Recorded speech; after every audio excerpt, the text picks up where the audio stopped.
અમદાવાદના સાણંદના કલાળા ગામે જૂથ અથડામણ થઈ. અથડામણ કરનારા શખ્સોની પોલીસે શોધખોળ શરૂ કરી. છુપાઈ ગયેલા શખ્સોને શોધવા માટે ખેતરોમાં ડ્રોનથી સર્ચ કર્યું. ડ્રોનના ઉપયોગથી ખેતરમાં છુપાયેલા શખ્સો સુધી પોલીસ પહોંચશે. અત્યાર સુધીમાં પોલીસે 40 લોકોની અટકાયત કરી છે.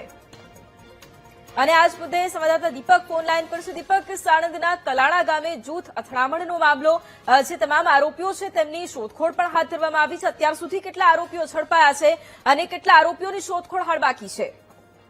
બિલકુલ, જે પ્રકારે ગઈકાલ રાતની આ ઘટના હતી સાણંદના કલાળા ગામની કે બે જૂથ વચ્ચે પથ્થરમારો થયો, અથડામણ થઈ અને વહેલી સવારે પણ ત્યાં તંગદિલી ભર્યો માહોલ જે છે તે સર્જાયો હતો. પોલીસ ઘટના સ્થળે પહોંચી અને 40 થી પણ વધારે જેટલા લોકો અટકાયત કરવામાં આવી છે. લગભગ 50 થી પણ વધારે જેટલા લોકોનું ટોળું હતું કે જેના દ્વારા સામસામ પથ્થરમારો કરવામાં આવ્યો હતો.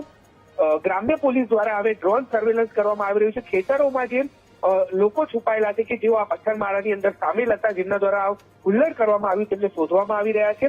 ડ્રોન સર્વેલન્સ કરી અને જે ખેતરમાં છુપાયેલા લોકો છે તેમની પણ અટકાયત કરવામાં આવી રહી છે. એટલે કે જે લોકો દ્વારા જૂથ અથડામણની અંદર પથ્થરમારો કરવામાં આવ્યો તેમની શોધખોળ અત્યારે પોલીસ કરી રહી છે. વૈભવી, બિલકુલ આભાર દીપક તમામ જાણકારી માટે. તો કલાળા ગામે જૂથ અથડામણની આ ઘટના છે કે જ્યાં પોલીસ હવે ડ્રોન મારફતે શોધખોળ કરી રહી છે. અત્યાર સુધી અનેક આરોપીઓ પકડાઈ ચૂક્યા છે અને જે આરોપીઓ હજુ પણ છુપાયેલા છે તેમને શોધવા માટે ખેતરોમાં ડ્રોન વડે સર્ચ ઓપરેશન શરૂ કર્યું છે. અત્યાર સુધીમાં 40 લોકોની અટકાયત કરવામાં આવી છે. ગઈકાલે મોડી રાત્રે સાણંદના કલાળા ગામે જૂથ અથડામણની ઘટના બની હતી અને અથડામણ કરનારા શખ્સોની પોલીસે અત્યારે શોધખોળ શરૂ કરી છે. જે લોકો છુપાઈ ગયેલા છે એ તમામ લોકોને શોધવા માટે ખેતરોમાં ડ્રોનથી સર્ચ કર્યું છે. ડ્રોનના ઉપયોગથી ખેતરોમાં છુપાયેલા શખ્સો સુધી હવે પોલીસ પહોંચશે. અત્યાર સુધીમાં પોલીસે 40 લોકોની અટકાયત કરી છે, જ્યારે અન્ય આરોપીઓ જે છુપાયેલા છે તેમને શોધવા માટે અત્યારે તપાસનો ધમધમાટ પણ શરૂ કરવામાં આવ્યો છે. સાણંદના કલાળા ગામે જૂથ અથડામણની આ ઘટના બની હતી અને ત્યારબાદ પોલીસ છાવણીમાં આ સમગ્ર વિસ્તાર ફેરવાઈ ગયો છે અને જે આરોપીઓ છે તેમને શોધવા માટેની તજવીજ પણ અત્યારે હાથ ધરાઈ છે. 40 જેટલા આરોપીઓ અત્યાર સુધી પકડાઈ ચૂક્યા છે અને અન્ય જે ફરાર આરોપીઓ છે તેમને શોધવા માટે પણ તપાસનો ધમધમાટ શરૂ કરવામાં આવ્યો છે. ડ્રોનની મદદથી હવે એ તમામ ખેતરોમાં છુપાયેલા આરોપીઓ છે તેમને શોધવામાં આવશે અને એ તમામ લોકોની ધરપકડ કરી આગળ કાર્યવાહી પણ હાથ ધરવામાં આવશે. જોકે જૂથ અથડામણની એક ઘટના અને બે અલગ અલગ દ્રશ્યો પણ કે જ્યાં તંગદિલી ભર્યું એ વાતાવરણ સર્જાયું હતું, લોકોમાં પણ ભયનો માહોલ પેદા થયો હતો. હવે પોલીસ દ્વારા આ સર્ચ ઓપરેશન હાથ ધરાયું.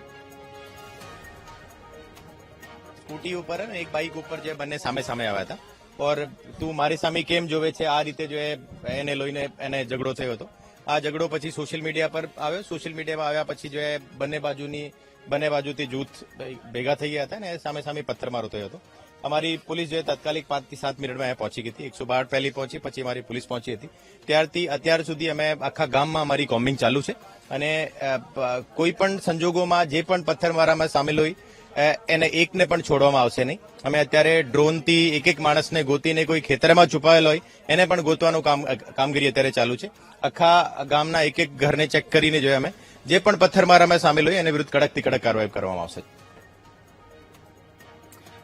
તો પોલીસે અત્યારે તપાસનો ધમધમાટ શરૂ કર્યો છે. એક નજીવી બાબતને લઈને જૂથ અથડામણ થઈ હતી અને તંગદિલી ભર્યું એ વાતાવરણ છે. લોકોમાં પણ અત્યારે ભયનો માહોલ ફેલાયો છે.